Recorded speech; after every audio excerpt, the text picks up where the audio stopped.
I'm Ted Seides, and this is Capital Allocators. This show is an open exploration of the people and process behind capital allocation. Through conversations with leaders in the money game, we learn how these holders of the keys to the kingdom allocate their time and their capital. You can keep up to date by visiting capitalallocatorspodcast.com.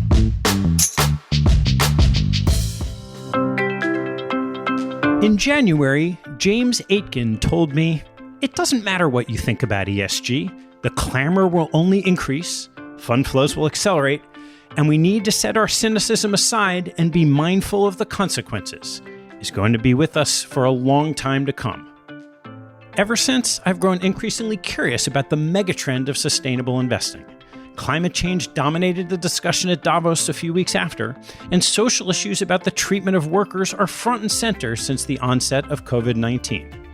This mini-series, Sustainable Investing, The Next Frontier, is my effort to learn alongside you through conversations with serious, passionate practitioners in the field. For the next month, you'll hear conversations twice a week in a familiar style and format, all focused on this important investment area. My guest on the fourth episode of Sustainable Investing, The Next Frontier, is Manny Citron, managing partner at Volery Capital, a private equity firm he co-founded in 2017 to invest in asset management businesses and companies that generate positive social and environmental impact. Manny and his team have canvassed a landscape of over 1,000 sustainable investing-focused funds and shares a glimpse of what that research discovered. We discuss Manny's path to founding Volery, mapping the universe of impact managers, identifying attractive manager characteristics and thematic opportunities, conducting due diligence, measuring impact, and adding value to portfolio companies. We then turn to investor interest in the space, risks, Volery's backing of Renewable Resources Group, and the future of impact investing.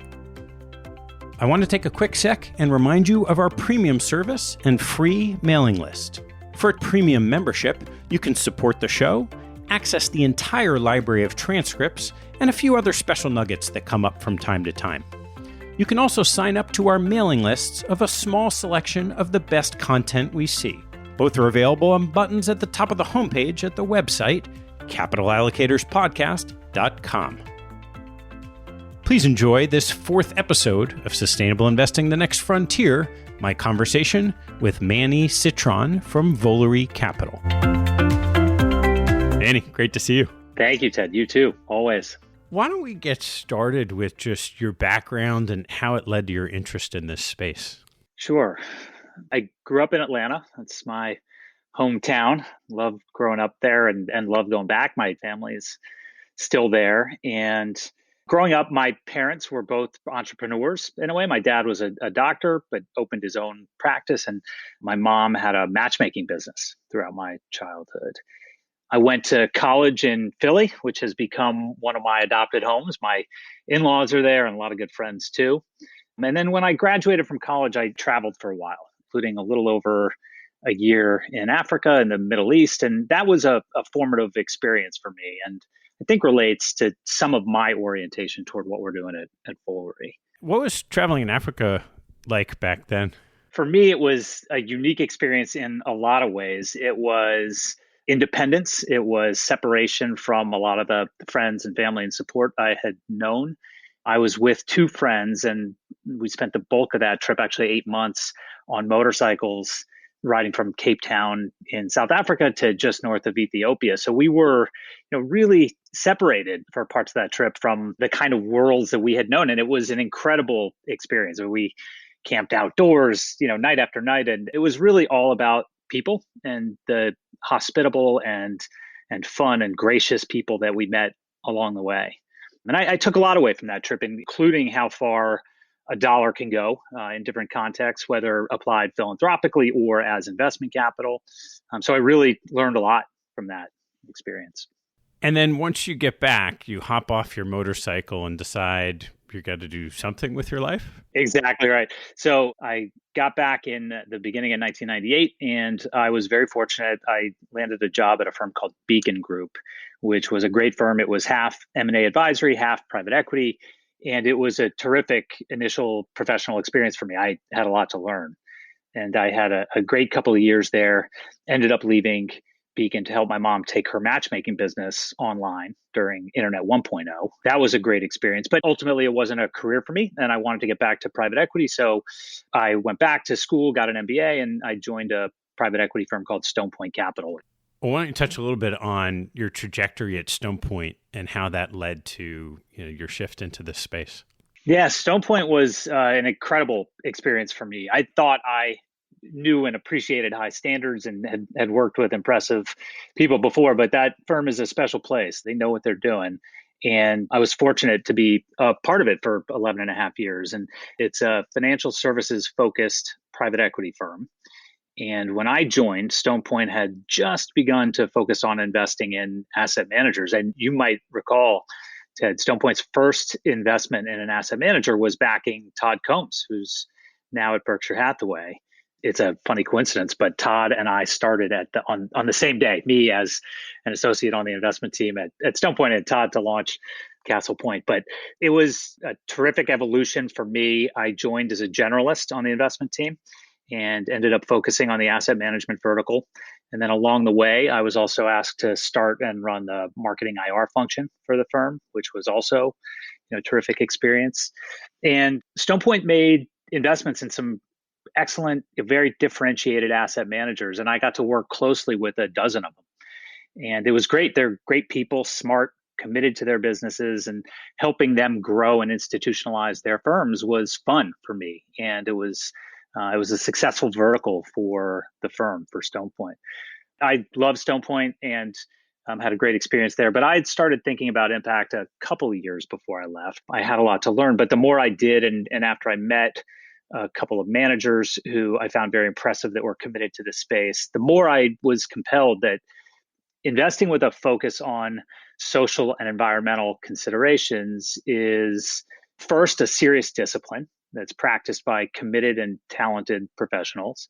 Second, it's forward-looking, and it's a powerful tool with which to address significant social and environmental issues. And third, and for me, this was the most important at the outset, was that it represented a differentiated and accretive approach to investing. And so at some point, I decided that I had to commit to learn more. And so I did, and I left Stone Point early in 2017.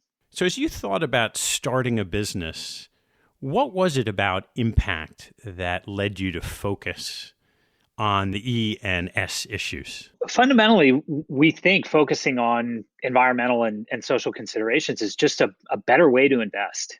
It's the same thing as regular investing, but it uses an extra set of filters, and that's using ESG factors to identify risks and opportunities in the material economic aspects of a business. So from our perspective, taking action on these considerations, investing dollars against them should be accretive.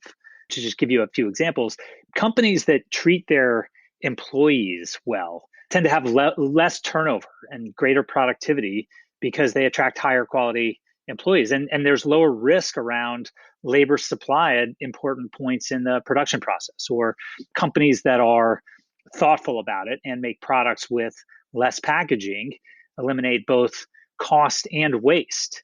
So it's considerations like that. And also companies with these considerations have shown to be able to reduce volatility and trade at higher multiples and access, a lower cost of capital. So we think there are a lot of reasons that this is just a really thoughtful approach to investing, thoughtful additional approach to investing. That the way to have the most significant positive impact is, and to do it on a sustainable basis, is to first do no harm or proactively think about mitigating your negative impacts.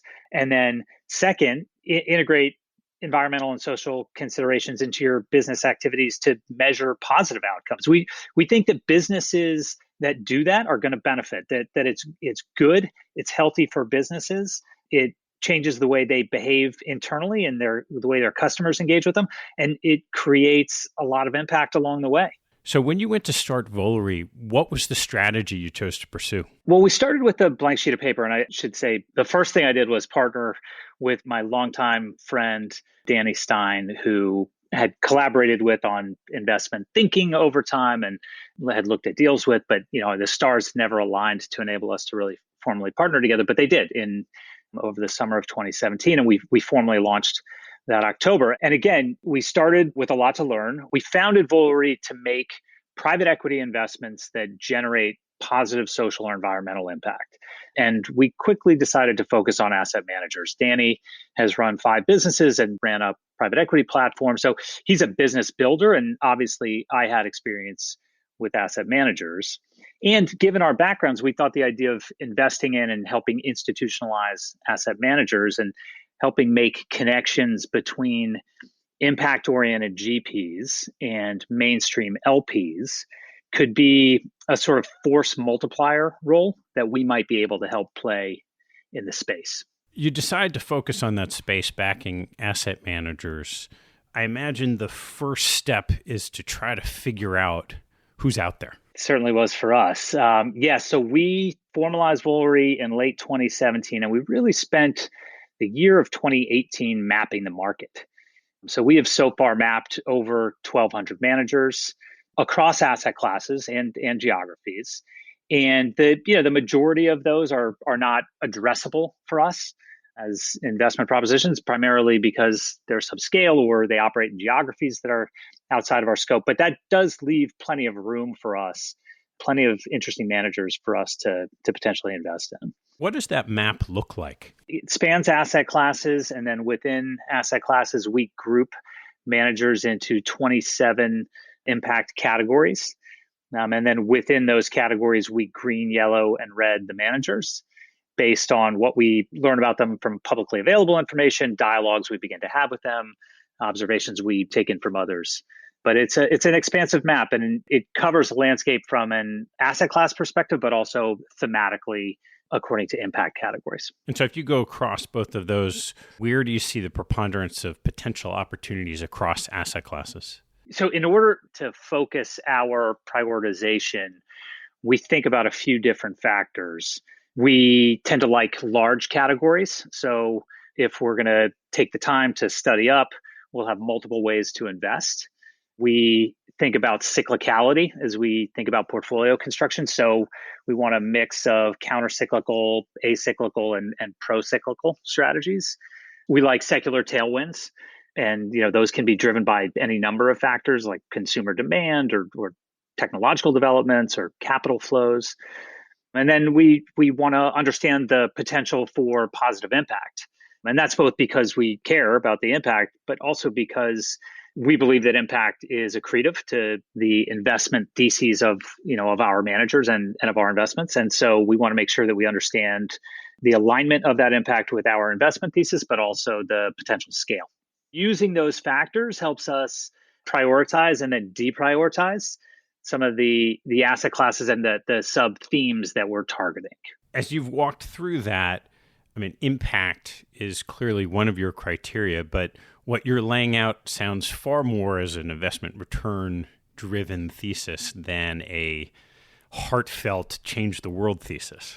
I think we believe in both. So, we're very intentional about impact, but we also believe that the way to have an impact and to build sustainable businesses is to operate within market mechanisms.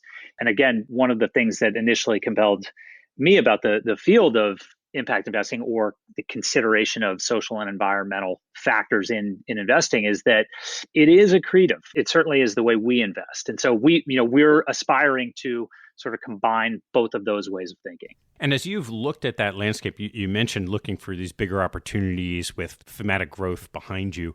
Where have you focused in that sort of broad landscape of managers? Well, one particular area that is topical, given where we are in the macro environment and the devastation of the coronavirus and the significant layoffs that have happened, is a mandate that we recently signed with a group called Volery Capital in Denver, which is a terrific, longstanding, values-oriented investor, which is to focus on workforce development. So helping retrain, upskill employees who, we thought this was a very relevant category even prior to the coronavirus, but helping prepare people to retrain to meet changes in the workforce. So that's a particular area of focus right now. There are several others within private equity. Healthcare and financial services present some opportunities that are very interesting to us, and that we think have an ability to scale and have real impact. And there's a lot for us to do in real assets. Sustainable agriculture was our first subcategory of interest and remains a sector where we hope to do more. Water is an area of interest for us, and renewable and energy efficiency assets are of real interest to us too. There's a lot of attention being focused on workforce and people. When people think about impact, often they divide the world into people and the planet. It'd be easy to push off climate right now, and there is some concern in the impact markets that the immediacy of the coronavirus crisis could cause capital that might otherwise be directed toward climate, toward other strategies. And we're hoping that capital can flow toward strategies that are investing in both. We still, the climate issues that we faced before the coronavirus crisis are still very real. And if anything, I think that this crisis has made clear that, we need to prepare for what happens when you let natural systems get out of balance. So we're still very focused there as well. One of the strategies that we like within climate is energy efficiency. So microgrids and distributed power generation. So cleaner, cheaper, more reliable energy that's produced closer to the point of use. Those strategies, I think, will continue to both offer positive environmental impact, but also accretive propositions to the users, to data centers who are looking for that kind of local, reliable power, hospitals, other large scale users of power who need to transition from the traditional grid onto more efficient sources of power. So longer term, we just think the trends are still moving in the direction of renewables and energy efficiency. I'd love to walk through the investment process. We touched on your mapping this landscape, but why don't we start with sourcing managers and how you've gone about that process? Our sourcing strategy is almost completely outbound. In our part of the market, no one's really intermediating these deals. We go out and create them. And that's great. We like that. As I said, we map the market. We develop our thesis toward where we think it makes the most sense to deploy capital. And then we pick up the phone. So we green, yellow, red the managers, and we reach out to the green managers. When we can, we go visit them in their offices, or we'll Zoom or video conference with them. But the idea is to engage in a dialogue. So we can learn more about them. They can learn more about us and the kind of value-added partner that we like to think of ourselves as being. And then together we can decide if a path toward a mutually beneficial partnership makes sense. And given the nascent stage of this kind of sub group of managers, do you have a preference for the stage of development of a manager? We're flexible around stage. What I would say is there are a handful of criteria that are very important to us. And if we can satisfy those, we can be flexible around other criteria. And so the starting points for us are that we're talking to a best-in-class manager, that they have a differentiated and repeatable investment strategy, that we're getting into business together on an aligned basis, that we, Volery, know how we're going to add value as a partner in the business. We think about structuring our investment with downside protection. And then the last and certainly not the least is that the manager actively takes social or environmental considerations into account throughout their investment process. So if we can satisfy those 6 criteria, we can back a manager that is more established or one that is still emerging. And we have partners, LP capital partners, that are committing to support managers in the impact space that are both established and emerging. I guess the obvious question is always, how do you define what best in class means? Well, track record helps, obviously, but you have to take a holistic approach to that, Ted, as you know. So show me your track record, terrific, but that's not sufficient to make an investment decision. You have to understand their process. So how do they get there? How do they source deals? How do they underwrite deals? How do they think about adding value through portfolio holds? How do they think about risk management? How, what's the composition of the team and how do they interact together? How do they think about optimizing value on exit?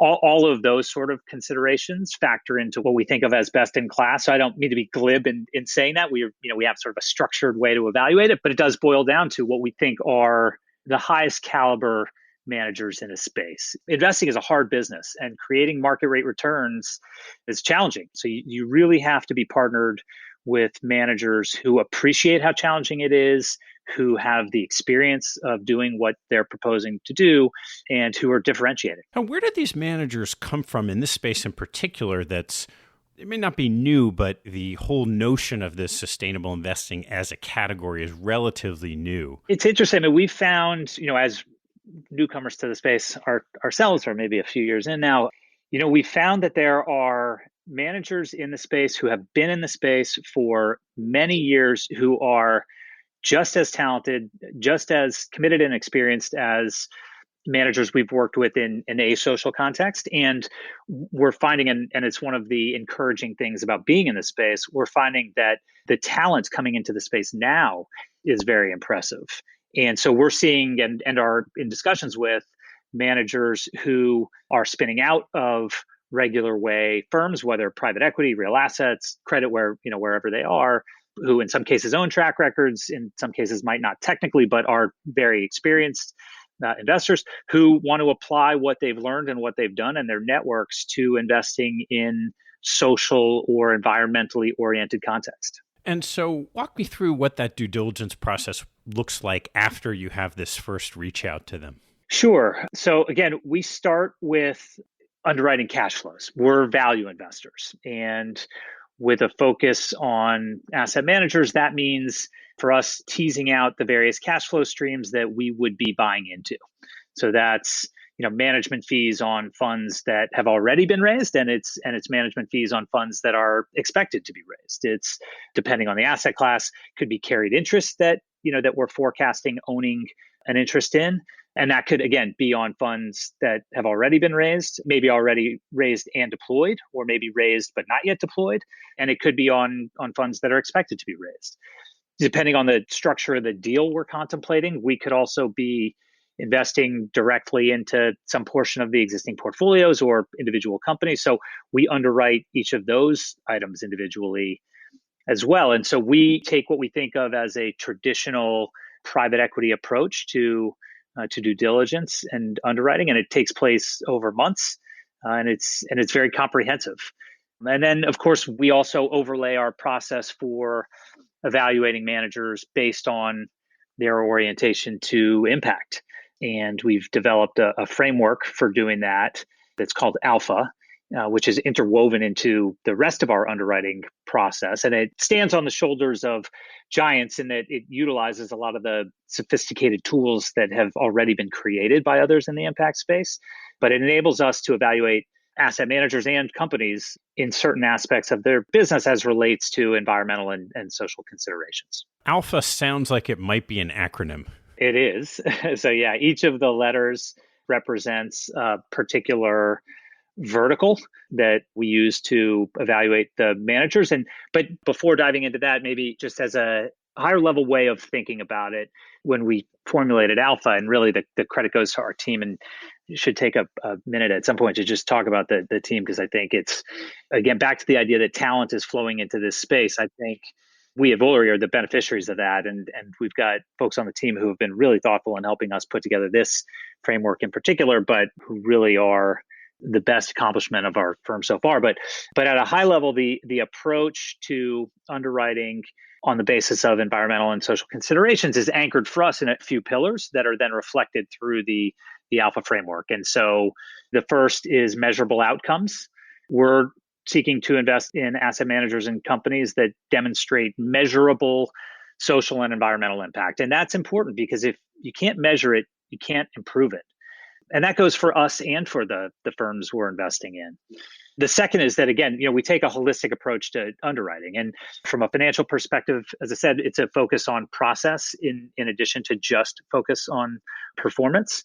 But from an environmental and social considerations perspective, same thing. So we want to understand how a manager approaches impact? What's the level of ESG expertise on their team? How committed to these kind of considerations is the senior management team? Is their approach to environmental or social considerations differentiated, just like an investment strategy has to be differentiated? What do they measure and report to their stakeholders? So that's sort of a holistic evaluation of a manager from both a financial and an impact perspective is an important part of the way we think about this kind of underwriting. And then the third pillar is financial returns. So again, we believe that these considerations should be accretive to investment returns. So understanding and underwriting the economic and impact alignment of a particular investment strategy is important to us as well. And how does that translate into what alpha means to you? Each of the letters does represent a vertical, and alpha, it helps us understand how a manager evaluates environmental and social risks throughout the investment life cycle. It helps us measure and manage the resulting outcomes of their investments, or how it helps them do that. It helps us do that as well. And then thirdly, it helps us understand how effectively they apply those same principles within the operations of their own firm. So to give you an example, the first A in alpha stands for approach to E&S, and that's the framework beneath that helps us understand how they utilize environmental and social considerations in their diligence process, how they think about evaluating risks and opportunities related to those factors during underwriting, but then throughout portfolio management, how they set goals and action plans for their portfolio companies, and how they think about those considerations at exit. So approach to E&S is the first A in alpha. The L is leadership. So what's the buy-in again from the senior management, and what sort of internal and external capacity have they committed to, have they invested in that aligns with evaluating these sort of considerations? How do they engage with their stakeholders, their LPs, their employees, the employees of their portfolio companies, the suppliers, et cetera, the entire stakeholder universe, which we think is an important part of investing and building businesses going forward, how they train their team, how their incentives are aligned. Those are some of the factors that we think about in the L. The P is presentation. So that's how they measure and report. Do they use standardized metrics, or are they using metrics that they create themselves and change over time?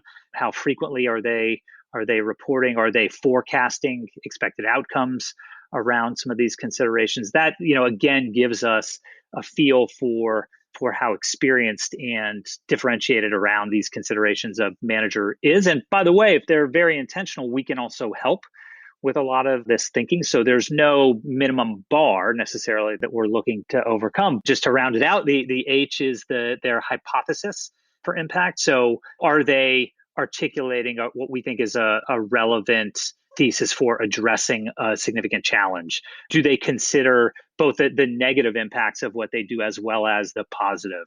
Are we aligned with other initiatives in the market that could be collaborators and again accretive to the investment thesis of the manager? Those sort of things. And then the last A is, and I touch on this, but it's the application of the values within the firm itself. So, are they providing quality benefits and compensation to their employees? Do they have an inclusive culture? Are they engaging with their broader communities? Considerations like that. I'm curious, when you take the experience that you've had in the past working with managers, after you decide to invest with a manager, how are you trying to add value as a backer of them? A lot of the ways that we're trying to add value are very similar to the way we've experienced it in the past, and that's firm development and capital raising primarily are two large categories, and happy to talk about the approaches to each of those.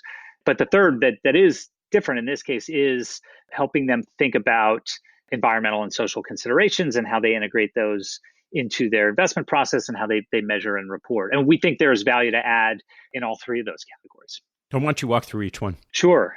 Firm development, this is really about implementing best practices. So understanding what others in a particular asset class or investment category are doing from a risk and compliance perspective. What are the state-of-the-art approaches? How are firms recruiting and retaining their best personnel? What are the reporting standards and the best practices there? How are firms thinking strategically about adding products or about ways to, to better improve their investment strategies? And again, E&S considerations weave into all of those factors, but we think there's low-hanging fruit for a lot of managers that aren't quite up the curve, in that these considerations are really just another set of lenses to use to evaluate risks, identify risks and opportunities in the material economic aspects of businesses that they're looking at. So we weave this approach to environmental and social considerations into firm development. And then on the capital raising side, again, number of subcategories. We think about the approach to marketing and investor relations, and what sort of resources a firm has committed to those things, how thoughtful they are in articulating the differentiation of their investment strategy. Again, if they're focused on environmental and social considerations, how do they articulate that? Are they telling their stories effectively? And we found that a lot of managers are really good investors, but aren't necessarily as practiced in telling their stories and helping connect what they do and why it's meaningful to LPs and other constituents. So we focus there. We think a lot about fundraising strategy.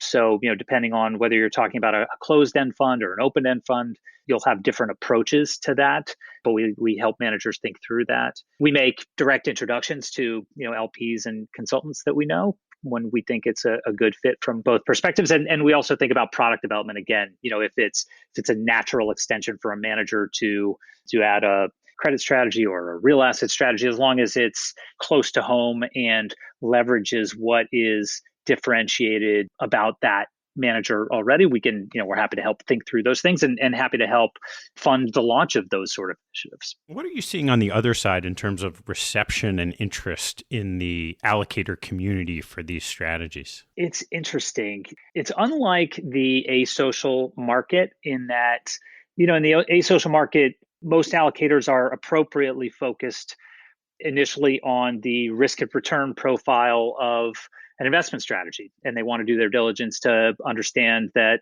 it's valid, that what the manager is proposing to do is something that they can execute on. But there's not a particular theme that allocator is necessarily focused on. In the impact universe, there are allocators who are focused on particular impact themes. So some folks are more focused on, again, people, some are more focused on the planet. And obviously, within those broad categories, there are, subcategories that people are particularly focused on. So it's a different approach when you bring products, investment products to this market. And different LP types are further along than others. There are a lot of high net worth investors that have been very committed to impact and have helped lead the way and have helped prove the alpha generating ability of some of these investment strategies. And they're followed by a number of foundations and endowments have been allocators. A number of the public pensions have specific mandate to allocate to climate or emerging manager strategies or other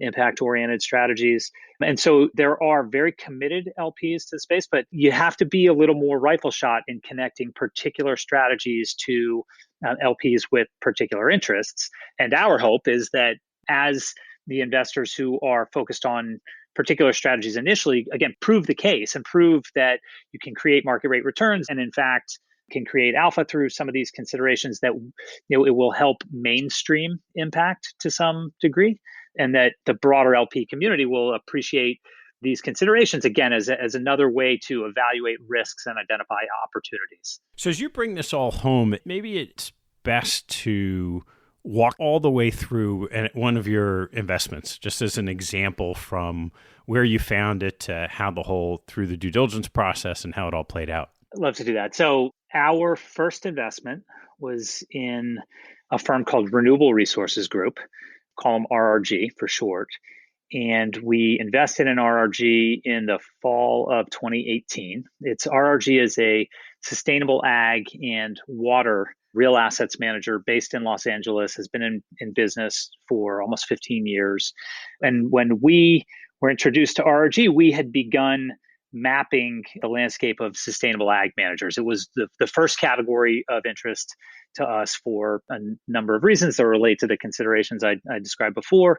But we were explicitly introduced to our RRG by two family offices that had invested with RRG before and were thinking about anchoring a commingled blind pool capital fundraise that RRG was contemplating. They had at the time put $1 billion of equity to work, but on a deal by deal basis. They hadn't yet raised a large commingled fund. And the two family offices that we ultimately partnered with in our investment in RRG had partnered with them before, thought they were compelling, and wanted to support the idea of their launching a large pool of capital. And so they brought us in and asked us to meet the folks at RRG who are now our partners and very good friends. And we were impressed with what we saw. These are, very sophisticated investors. They had a track record of doing what they were proposing to do on a larger commingled basis.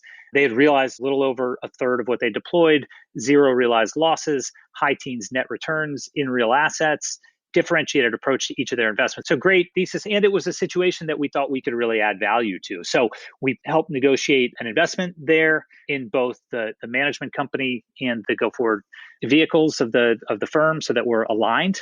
And then we dug in together. So we, beginning in the fall of 2018, helped RRG prepare for fundraise for what is now called the Sustainable Water Impact Fund, which actually just 2 weeks ago had its final closing at the hard cap. So they RRG set out to raise $750 million for that fund and ultimately hit the hard cap of just over $900 million.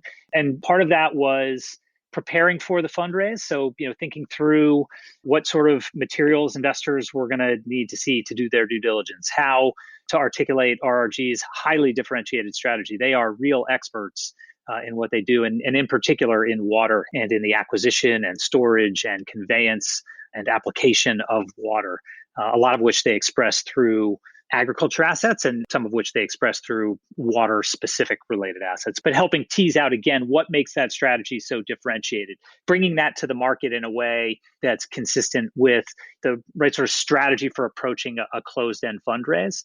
And it was a very collaborative effort between the family offices that are our partners, ourselves, and most importantly, the folks at RRG. As you walked through that, the question popped in my mind of what's the structure of Volery today? Well, we're an investment advisor, and we're managing capital on behalf of a couple of partnerships. The first is with Ares Management, who we partnered with about a year ago and has been a terrific partner, by the way, incredibly thoughtful people and have been very available to us in understanding a few sectors in particular and at a very granular level. So that's been really good. And the second is a partnership with Zoma Capital out of Denver, who are very committed, experienced investors in these categories. And that will be initially focused on workforce development, which is incredibly timely given the crisis that we're all going through in the employment sector, but also other themes, energy transition, water, community development, for example. And we have intentionally not raised a fund yet. We likely will at some point in the next 6 to 18 months, but we have some terrific mandates to focus on in the meantime. What areas of your focus are those two mandates? With Ares, it's focused on established asset managers in several impact categories, but sort of opportunistic thematically. And then with Zoma, it'll be more focused on emerging managers, so folks that are newer to the space, but also looking at established managers in the categories of focus. What does the competitive landscape look like? In particular, let's start with what you're doing. Every alt strategy is competitive, and ours is no different. When people think about equity investments in asset managers, I think they tend to think about the Dials and Peters Hills of the world, which are sort of the larger cap strategies in the space. And we think those are impressive firms and their strategies are compelling, but they're very different. They're investing in different types of cash flows than we are. Ours is more growth equity oriented. And there are other folks investing in managers in the middle market, but none that are as focused on impact and sustainability in the same way that we are.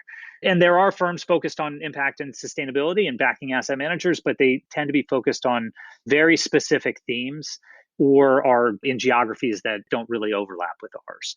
Probably the biggest competition, but we encourage it, is from high net worth families who, again, are focused on particular impact themes and want to support a manager or two who are addressing those themes. But again, we see that as room for collaboration. As interest is clearly picking up, what do you see as the key risks investing in this space? There are risks in investing in any space. From a bigger picture perspective, we worry a little bit about, as a lot of folks in the impact category do, the risk of greenwashing, the risks of confusion and complexity around the nomenclature or metrics that people use to evaluate investments in this space, that those things will turn investors off, that investors who I think are giving these strategies a chance will lose the opportunity to demonstrate that this approach, also just the underperformance of these investment strategies. So again, the idea of differentiating between managers who are well-intentioned but don't necessarily have the experience or haven't set their firms up to execute on differentiated investment strategies, differentiating between those and firms that have and that are set up to create market rate returns is, we think, very important, and is something that we hope to help address. How do you think this whole space progresses over the next couple of years? Well, it's a very interesting moment for the impact space and for ESG-oriented investors as we're dealing with the pandemic. And a lot of the E&S considerations that folks have been focused on in the space have been focused on for years are coming to the fore. Disaster preparedness and continuity planning and in employee treatment through benefits like paid sick leave. Through the coronavirus crisis, we're seeing how important it has been to be prepared for those sort of disruptions. And going forward, we think it's going to be even more so. You've chosen to focus on the E and the S in the common ESG. Are there particular reasons why the G part isn't as much of a focus for you? It is.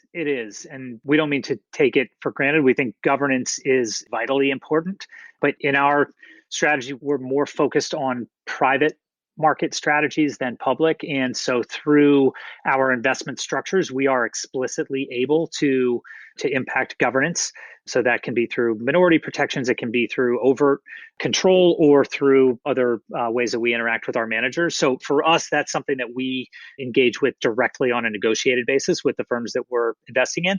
And governance is actually, there's data that supports the idea that governance in public companies does have a meaningful positive effect on the earnings of those businesses and the way they trade.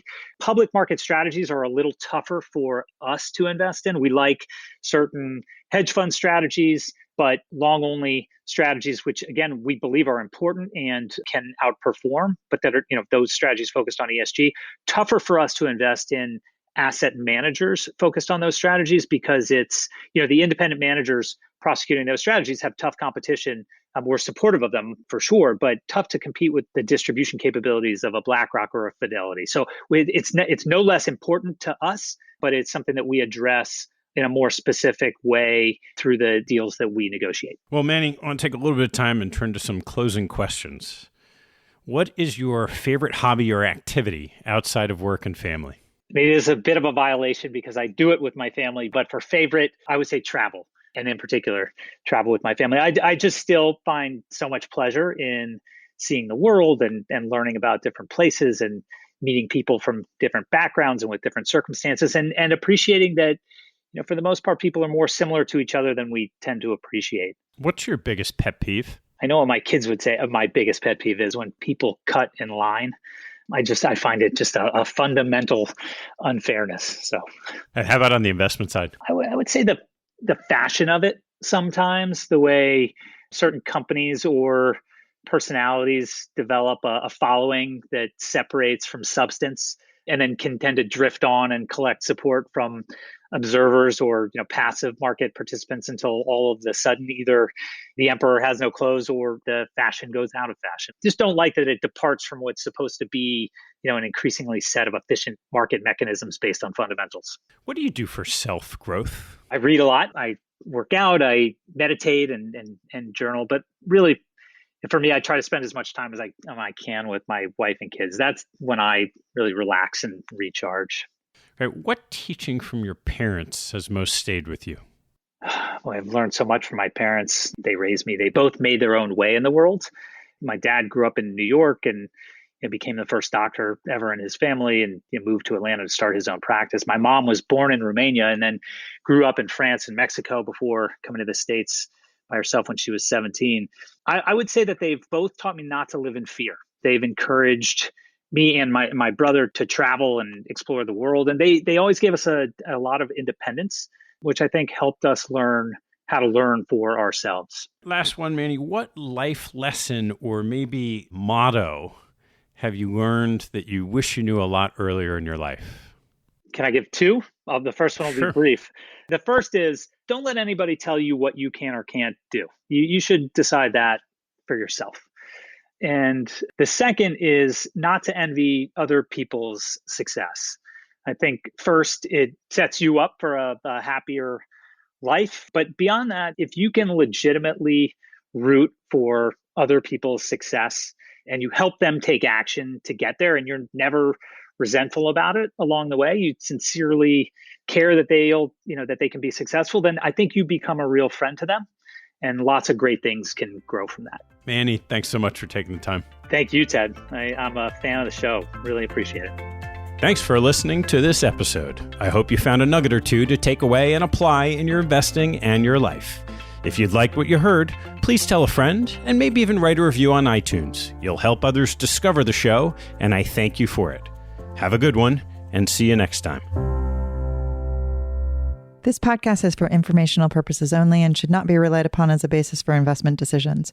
All opinions expressed by guests on this show are solely their own opinion and do not necessarily reflect those of their firm.